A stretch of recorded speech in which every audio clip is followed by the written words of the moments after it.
My dear students, आज हम लोग क्लोज पैसेज पढ़ते हैं। क्लोज पैसेज में पहली बात तो ये जानिएगा, इसकी स्पेलिंग जो है ये CLOZE है। SE मत करिएगा, नहीं तो बंद हो जाएगा, राइट। तो ये क्लोज पैसेज, बंद पैसेज नहीं, दैट इज क्लोज पैसेज, इसका नाम होता है क्लोज पैसेज। यहाँ पे हम लोगों को एक पैसेज दिया गया होगा, उस पैसेज में कुछ ब्लैंक्स होंगे। तो जैसे कि पीछे हम लोगों ने स्ट्रक्चर पढ़ा है, हम लोगों ने वर्ड पावर पढ़ा हुआ है, हम लोगों ने वर्ड वर्ड सब्स्टिट्यूशन इत्यादि जो सारी चीज़ें पढ़ी हुई है, उसका लाभ हम लोगों को यहाँ पे मिलेगा। ग्रामर का पूरा सेक्शन पढ़ा हुआ है, तो वो मैं आपको बताता जाऊँगा कि कौन सा which one is fit for that blank. You will find a blank. Generally, a passage has 10 questions, means 10 blanks, and in each blank you will find 4 options. You have to choose the best ones. आपको सर्वोत्तम उसमें से choose करना है। तो मैं आपको दिखाने की कोशिश कर रहा हूँ कि कैसे हम लोगों को समझना है। Let us see in the following passage 1 to 100 ये दिया गया, आपको ये डायरेक्शन दिया गया, भरना है आपको। अब यहाँ पे हम लोग पैसेज नंबर 1 की शुरुआत करते हैं। Over the years Blyton. अब यहाँ पे एक चीज़ ये समझना है, चूँकि कैपिटल से नाम दिया गया है, यानी कैपिटल से दिया गया है, इसका मतलब this must be proper noun, ये प्रॉपर नाउन है। For a lot of things, specially for being and creating 2 dimensional characters, but for many of us the name brings up the nostalgia of rainy afternoon, snuggled up with our noses in her books and अच्छा, in her books, अगर in her books दिया गया है तो इसका मतलब क्या है कि ये जो ब्लाइटन है ये निश्चित तौर पर लेखिका हैं। ये हम लोगों को थोड़ा सा आइडिया लग गया। हल्का सा पहले हमको पैसेज पढ़ लेना है। जब तक आप 30, 35, 40 पैसेज मेरे साथ नहीं पढ़ेंगे, यानी मैं नहीं पढ़ाऊँगा, तब तक इसका बहुत ज़्यादा समझ में आना थोड़ा मुश्किल है। लेकिन 1, 2, 3 पैसेज के बाद धीमे धीमे धीमे आप पकड़ना शुरू करेंगे, फिर 30, 35, 40 पैसेज तक जाते जाते हम लोग बहुत अच्छा करने वाले हैं। Let us see. अब यहाँ पे दिया गया and being transported to a world where good means good and bad means bad with nothing between I remember. ये आपने एक हल्का सा आइडिया लिया। यहाँ से कोशिश करना है और हमको देखना है कि लेखिका ब्लाइटन के बारे में दिया गया है, क्या दिया गया है, इन चीज़ों को हम लोग लेकर के चलते हैं। ग्रामर के यूज के साथ साथ वर्ड्स के कैसे यूज होने, सबको देखना। Over the years Blyton. अब यहाँ पे आप चारों ऑप्शंस को देखें। चारों ऑप्शंस कहाँ हैं? हैज़ के साथ बीइंग नहीं लगेगा।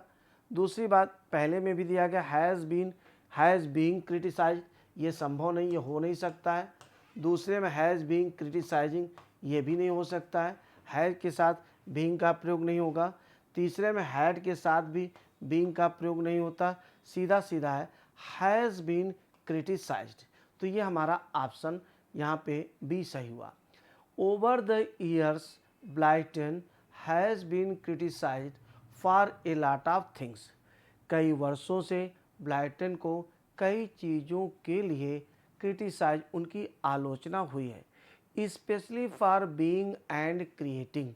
अब देखिए फॉर बीइंग दिया गया है, बीइंग के बाद अगर आप देखेंगे तो बीइंग का मतलब होना होता है। अब अगर होना होगा तो क्या होना होगा?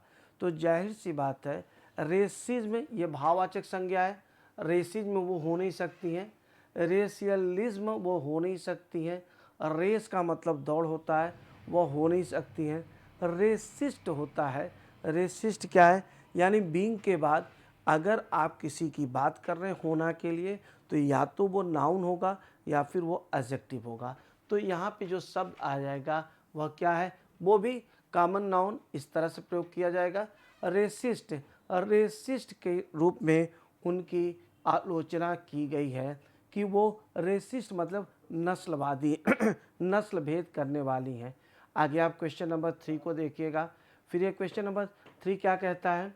But for many of us, उनकी एंड क्रिएटिंग 2 डायमेंशनल कैरेक्टर्स, और उनके ऊपर यह आलोचना थी कि वो रेसिस्ट है, नस्ल भेदी है, और साथ में वो 2 चरणों वाले कैरेक्टर्स को क्रिएट करती हैं, बनाती हैं।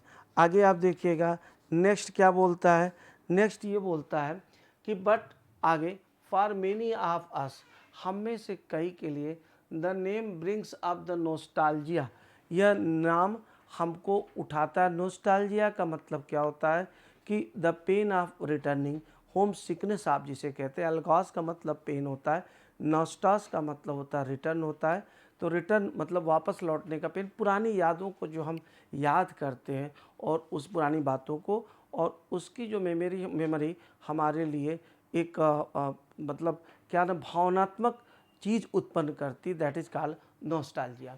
तो हमारे लिए नॉस्टैल्जिया लाती है रेनी आफ्टरनून्स। अब देखिएगा क्वेश्चन नंबर 3, ब्लैंक नंबर 3 में हमारे सामने क्या है। तो ब्लैंक नंबर 3 में आप देखेंगे कॉजीनेस होगा नहीं, कॉजियस्ट, कॉजली और कॉजिंग। फिर से हम आपको लेकर चलते हैं। Snuggled up with our noses. ध्यान दीजिएगा, अगर थोड़ा सा हम ध्यान दें तो स्नगल्ड अप जो है वह क्या है, ये पास्ट पार्टिसिपल एडजेक्टिव है। अगर ये पास्ट पार्टिसिपल एडजेक्टिव है, गौर करेंगे तो यहाँ पर निश्चित तौर पे जो प्रयोग होगा एडजेक्टिव के पहले वह क्या होगा, वह एडवर्ब हो जाएगा, दैट इज़ कॉजली। तो यहाँ पे हम कॉजली का प्रयोग करेंगे। बाकी सब चीज़ें कॉजिनेस ये भाववाचक संज्ञा है, कॉजियस्ट एडजेक्टिव है, कॉजिंग ये प्रेजेंट पार्टिसिपल है। तो आगे आप देखिएगा snuggled up with our noses in her books, मतलब किताबों में बड़ा ध्यान लगाए रहते थे। And being transported to a world, एक ऐसी दुनिया में हम चले जाते थे वेयर गुड मीन्स गुड, यहाँ पे गुड का मतलब गुड होता है, एंड बैड मीन्स बैड, और बुरे का मतलब बुरा होता है। विद नथिंग, नथिंग नंबर 4 पे आइएगा, विद नथिंग जिसमें नथिंग होता है क्या, नथिंग के बाद देखिए अब क्या इनटू, इनसाइड, ऑनटू और इन दिया गया है। और with nothing in between, in between मैंने इसके बीच, जहाँ पर उनकी किताबों को जो हम पढ़ते थे तो वहाँ पे क्या होता है, तो हम एक ऐसी दुनिया में चले जाते थे जहाँ पे गुड का मतलब गुड होता है और बैड का मतलब बैड होता है। Nothing in between, in between का मतलब इसके बीच में और कुछ नहीं, that is nothing in between. I remember, मुझे याद है, रीडिंग इन ए प्रीफेस, एक प्रीफेस मैंने पढ़ा था, that many girls had written asking, तमाम लड़कियों ने लिखा था ये पूछते हुए, ब्लाइटन हाउ। अब हाउ के बाद नंबर 5 पे आइएगा, और नंबर 5 पे आइएगा, देखिएगा देम होगा नहीं, देम सेल्फ्स होगा ना, दियर होगा नहीं, क्योंकि यहाँ पे अगर हम थोड़ा सा ध्यान दें तो कुड दिया गया है। अगर वर्ब दी गई है तो वर्ब के पहले सब्जेक्ट का फॉर्म आएगा, नॉमिनेटिव केस आएगा। तो नॉमिनेटिव केस क्या होगा, वहाँ पर दे होगा, ज़रा सा ध्यान दीजिएगा। तो यहाँ पे ये इन हो गया था, और यहाँ पे जब वर्ब के पहले आप कुछ लिखेंगे तो वह नॉमिनेटिव केस। तो इस तरह से आप ये देखते हैं कि अभी हम लोग जब ये क्लोज पैसेज कर रहे हैं तो क्लोज पैसेज क्या होता है, एक पूरा पैसेज होगा, धीमे धीमे हम लोग इजी से हार्ड पे बढ़ते चले जाएंगे और फिर हम लोग पैसेज को समझते रहेंगे। तो यहाँ पे जो मैक्सिमम चीज़ें होती है वो वर्ड से रिलेटेड है, प्रपोजिशन से रिलेटेड है, आर्टिकल से रिलेटेड है, और तमाम ऐसी चीज़ें हैं जो हम लोगों को यहाँ पे ध्यान रखना है, जो चीज़ें हमने पढ़ा है। तो इसमें आप जब इस तरह से वर्क करेंगे तो बहुत बेहतरीन कर पाएंगे। जैसे एक बार फिर से ध्यान दीजिएगा, जो मैंने बताया ब्लाइटन दिया गया है, तो अगर हम बात करें कि इन चारों में से कौन होगा वो मैंने आपको समझाया। फिर आप दूसरे में देखिएगा बीइंग आया था, तो बीइंग के साथ नस्ल भेदी ही आएगा कि नस्ल भेदी के ऊपर उनका रेसिस्ट है, वो क्या कहता है नस्ल भेदी। चूँकि बीइंग के बाद आएगा तो या तो एडजेक्टिव आएगा या तो नाउन आएगा, होना के लिए आएगा। जैसे मैं बोलता हूँ मैं टीचर हूँ तो ये नाउन हो गया। अगर मैं बोलता हूँ मैं बीमार हूँ, आई एम इल, एडजेक्टिव हो गया। मैं अच्छा हूँ, आई एम गुड हो गया। मैं बुरा हूँ, मैं बैड हो गया। आई एम ए डॉक्टर, मैं डॉक्टर हो गया। उसी तरह से रेसिस्ट हो गया।